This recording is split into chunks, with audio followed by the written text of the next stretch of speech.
आइए जानते हैं आज की कुछ प्रमुख अंतर्राष्ट्रीय खबरों को, लेकिन इससे पहले एक नजर आज की हेडलाइंस पर। पटियाला जेल में कटेगी नवजोत सिंह सिद्धू की रात, होंगे कैदी नंबर 24-13-83। गुस्से में राबड़ी देवी, आवास के बाहर हंगामा कर रहे लालू समर्थक को जरा थप्पड़। पूजा स्थान अधिनियम के तहत किसी धर्मस्थल का धार्मिक चरित्र पता लगाना प्रतिबंध नहीं, 1991 के एक्ट पर सुप्रीम कोर्ट की टिप्पणी।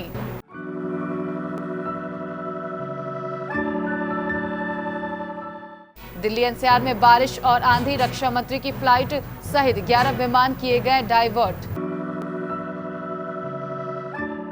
दिल्ली यूनिवर्सिटी के प्रोफेसर रतन लाल हुए गिरफ्तार, मस्जिद में मिले कथित शिवलिंग को लेकर की थी विवादित टिप्पणी।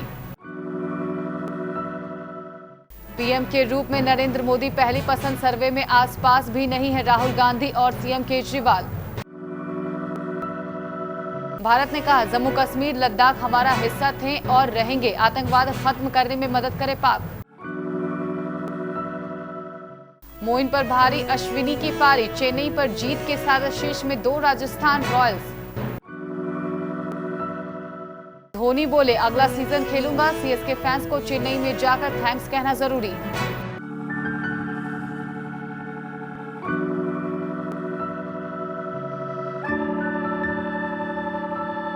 पंजाब पीसीसी चीफ रह चुके नवजोत सिंह सिद्धू पटियाला जेल में 1 साल के लिए कैद हो गए हैं।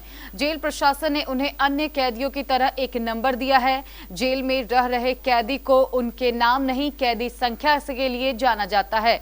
जेल पहुंचते ही सिद्धू अब कैदी नंबर 24-13-83 हो गए हैं। बीते रोज सुप्रीम कोर्ट ने सिद्धू को 1988 रोड रेज केस में 1 साल की सजा सुनाई थी, जिसके बाद आज सिद्धू ने खुद ही जाकर कोर्ट में सरेंडर किया था।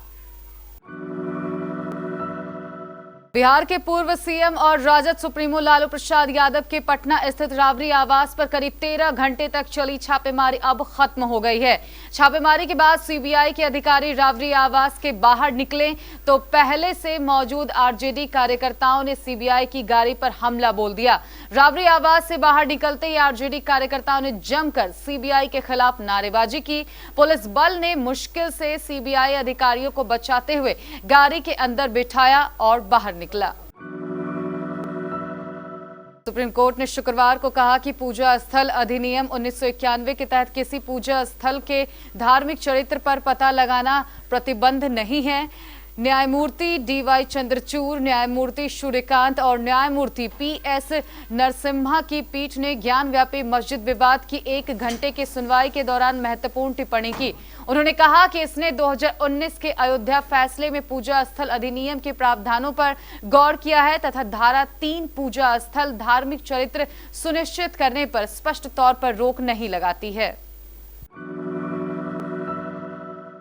दिल्ली एनसीआर में उमस भरी गर्मी के बीच शुक्रवार को कई इलाकों में बरसात से जहां राहत देखने को मिली, वहीं खराब मौसम के कारण कई फ्लाइट को डाइवर्ट करना पड़ा। जानकारी के अनुसार खराब मौसम के कारण डाइवर्ट होने वाले 11 विमानों में रक्षा मंत्री राजनाथ सिंह का विमान भी शामिल था।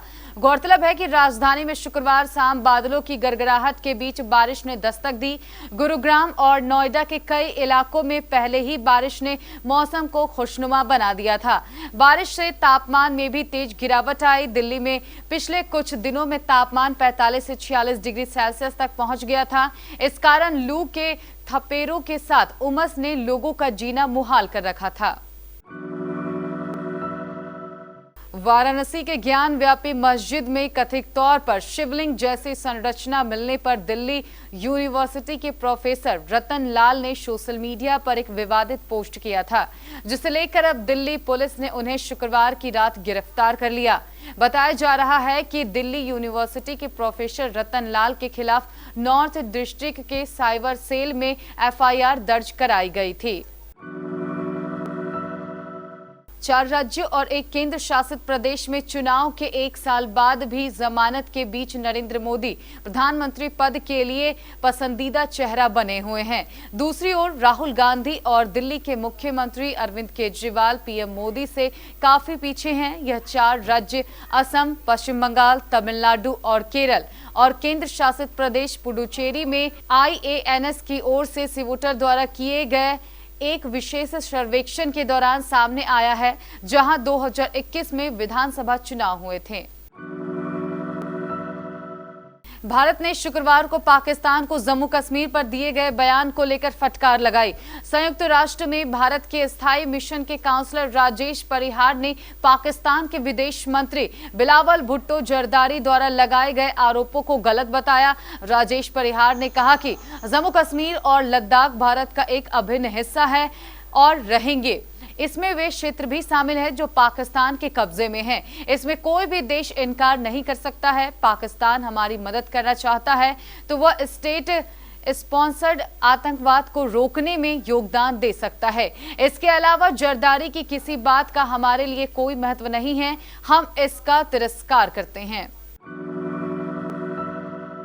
राजस्थान रॉयल्स ने रोमांचक मुकाबले में चेन्नई सुपर किंग्स के खिलाफ 5 विकेट की जीत हासिल की। राजस्थान की टीम इस जीत के साथ अंक तालिका में दूसरे स्थान पर पहुंच गई और अब उसका सामना पहले क्वालिफायर में गुजरात टाइटंस से होगा। दोनों टीमों को फाइनल में पहुंचने के 2 मौके मिलेंगे। मुंबई के ब्रेवबॉर्न स्टेडियम में खेले गए मैच में राजस्थान ने चेन्नई के 151 रन के लक्ष्य को 5 विकेट खोकर और 2 गेंदों शेष रहते हुए हासिल कर लिया। राजस्थान की तरफ से यशस्वी जायसवाल ने अपने अधिक 59 रन बनाए, जबकि रविचंद्रन अश्विन 23 गेंदों में 40 रन बनाकर नाबाद रहे। दिग्गज फिनिशर और पूर्व भारतीय कप्तान महेंद्र सिंह धोनी के फैंस के लिए अच्छी खबर है। वे अभी आईपीएल से संन्यास नहीं ले रहे हैं। शुक्रवार शाम आरआर और सीएसके के बीच खेले जा रहे इस मुकाबले को धोनी का आखिरी मुकाबला बताया जा रहा था। ऐसे में उनके फैंस के मन में भी यही सवाल था कि धोनी अगले सीजन में आईपीएल में खेलते नजर आएंगे या नहीं। मुकाबले से पहले टॉस के दौरान 40 साल के धोनी ने खुद इस सवाल का जवाब दिया।